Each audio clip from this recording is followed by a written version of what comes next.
बिहार में घूमेंगे, गांव-गांव घूमेंगे, पंचायत-पंचायत घूमेंगे और दलितों को जागृत करेंगे, दलितों को बताएंगे कि आपका क्या अधिकार है और जहाँ कहीं भी दलित पर अत्याचार होगा उसका ये लोग जा कर के समाधान करेंगे। और इसका उद्देश्य 2025 के विधानसभा के चुनाव से भी आप जोड़ सकते हैं। नमस्कार, मेरा नाम प्रेम है और आप लाइव स्ट्रीम देख रहे हैं। 2025 का चुनाव बेहद ही करीब है। लोकसभा का चुनाव संपन्न हो गया।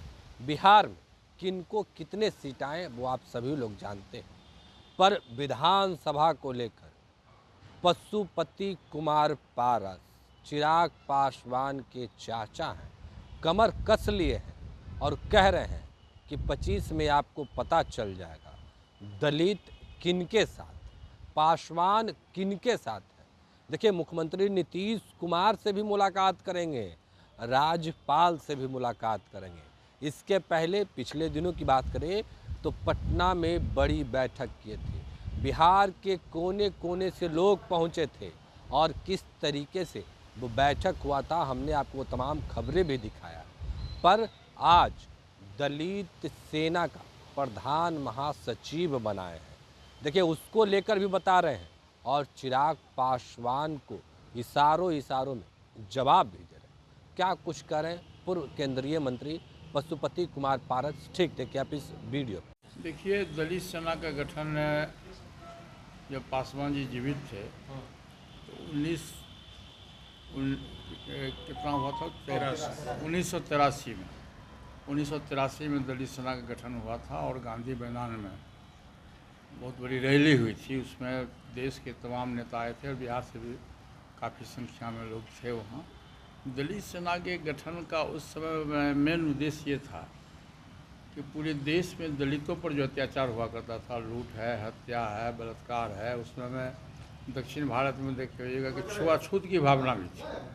तो इसको दलित पर अत्याचार को रोकने के लिए पासवान जी ने एक नया दलित सेना का गठन किया था। उसका मुख्य उद्देश्य था कि जहाँ भी पूरे देश में जहाँ कहीं भी दलितों पर अत्याचार हो उसका हम विरोध करें, उसके हक के दिलाने के लिए वहाँ की सरकार से हम डिमांड करें। उसी के उद्देश्य बिल्कुल ही सामाजिक संगठन है दलित सेना, लेकिन हमारे दल से, राष्ट्रीय लोक जनशक्ति पार्टी से जुड़ा हुआ। राष्ट्रीय लोक जनशक्ति पार्टी का ये आत्मा है दलित सेना और ये सामाजिक संगठन है और इसका विस्तार हमारे पूरे देश में है। सभी स्टेट में आप जाएंगे तो नॉर्थ इंडिया से बेसी साउथ में इसका विस्तार है। इसी के तहत बिहार में भी अब हम चूँकि आगामी विधानसभा का चुनाव 2025 में है तो इस अभी से ही हम लोगों ने तैयारी उसकी शुरू कर दी है विधानसभा के लिए। तो दलित सेना जैसे अभी चौकीदार दफादार रखवार की बात है बिहार में, चौकीदार दफादार को जो वर्षों से करीब 500 वर्ष से ही ये पासवान समाज के लोगों को परिवार में चौकीदार और दफादार का पद मिला करता था। पासवान का शुद्ध हिंदी है पासवान का मतलब होता है रक्षक, रक्षा करना। तो आज से 400-500 वर्ष पर पूर्व से ही चूँकि ये समाज हमारा जाति बहुत ही स्ट्रॉन्ग था और लड़ाई लड़ने में भी तेज आदमी था, तो इसीलिए इसी समाज के लोगों को उस समय के जो राजा हुआ करते थे चौकीदार की उपाधि दिया और चौकीदार शब्द से को अधिकार दिया कि आप गांव में चौकीदारी करिए और रक्षा करिए, लोगों की रक्षा करिए। उसी तरह से देखिएगा रखवार गांव में जितना भी खेती गृहस्थी है, जो किसान खेती करते हैं तो वहाँ भी उसकी रखवाली के लिए पासवान समाज के ही लोगों को रखा गया था। लेकिन अभी एक सप्ताह पूर्व बिहार सरकार ने पासवान समाज के साथ में नाइंसाफ़ी किया और इसको चतुर्थ श्रेणी में घोषणा तो पहले ही हुआ था, अब उसकी वैकेंसी निकाल दिया कि इसमें सभी जाति धर्म के लोग उसमें उसकी नियुक्ति होगी। यानी चौकीदार दफादार के माध्यम से पासवान समाज के अधिकार का हनन हुआ। मैं समझता हूँ कि इसको हम मौलिक अधिकार से जोड़ते हैं, ये मौलिक अधिकार का हनन हुआ। तो इसी सब तरह के अत्याचार के खिलाफ में दलित सेना का गठन हुआ था और पूरे देश में आज भी जहाँ कहीं भी दलितों पर अत्याचार हो रहा है वहाँ हमारी पार्टी से पहले दलित सेना के लोग जाते हैं। उसी के क्रम में आज हमारे युवा नेता हैं रंजीत पासवान जी, इनको हम लोगों ने दलित सेना का 2 महत्वपूर्ण पद होता है।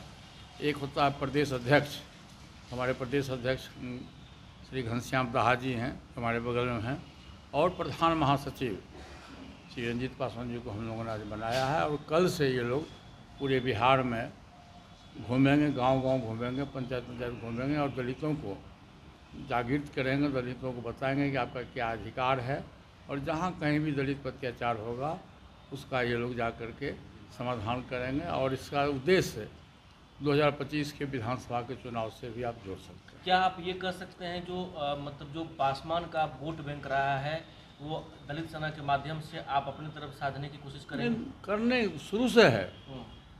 पासवान समाज जब से पासवान जी राजनीति में पैर रखे थे तब से जो 2000 ईस्वी में हमारी पार्टी 28 नवंबर 2000 ईस्वी में पार्टी का गठन हुआ था और उस दिन से आप देखिए कि एकमात्र पासवान समाज के नेता पासवान जी थे और जिधर कहीं भी पासवान जी गए, इसीलिए उनको मौसम वैज्ञानिक भी कहा गया था। जिधर भी गए, यूपीए गठबंधन में जाएँ या एनडीए गठबंधन में जाएँ, जिधर भी जाते थे पासवान समाज का जो हमारा वोट है 7% एक मुश्त अस्थायी रूप से उसी पार्टी को मिलता था जहां पासवान जी जाते थे। लेकिन कहने करते अब तो दो दल हो गए हैं ना, पासवान किसको माने, राष्ट्रीय लोक जनशक्ति पार्टी को माने या लोक जनशक्ति पार्टी को?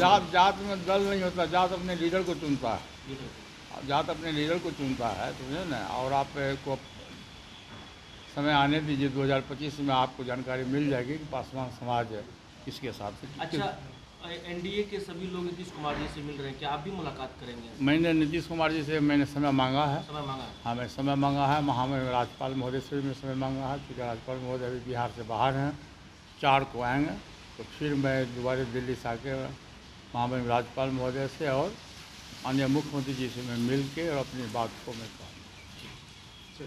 तो अभी आप पूर्व केंद्रीय मंत्री पशुपति कुमार पारस को सुन रहे थे। तमाम मुद्दे को लेकर क्या कुछ कहा उन्होंने आपने सुना।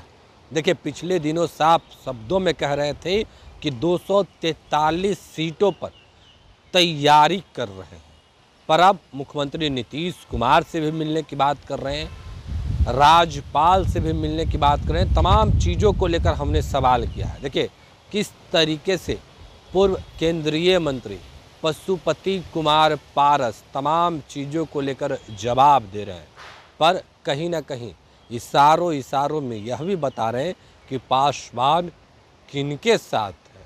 देखिए, साफ शब्दों में पूछा गया है, 2 गुटों में पार्टी टूट गई है, लोग किनको माने, चिराग पासवान को या फिर पशुपति कुमार पारस को? क्या कुछ जवाब दे रहे थे हमने आपको सुनवाया है। फिलहाल के लिए इतना ही। बने रहे लाइव के साथ। लाइव न्यूज़ को सब्सक्राइब नहीं किया, सब्सक्राइब कीजिए। हमारे फेसबुक पेज को लाइक करना बिल्कुल ना भूलें। धन्यवाद।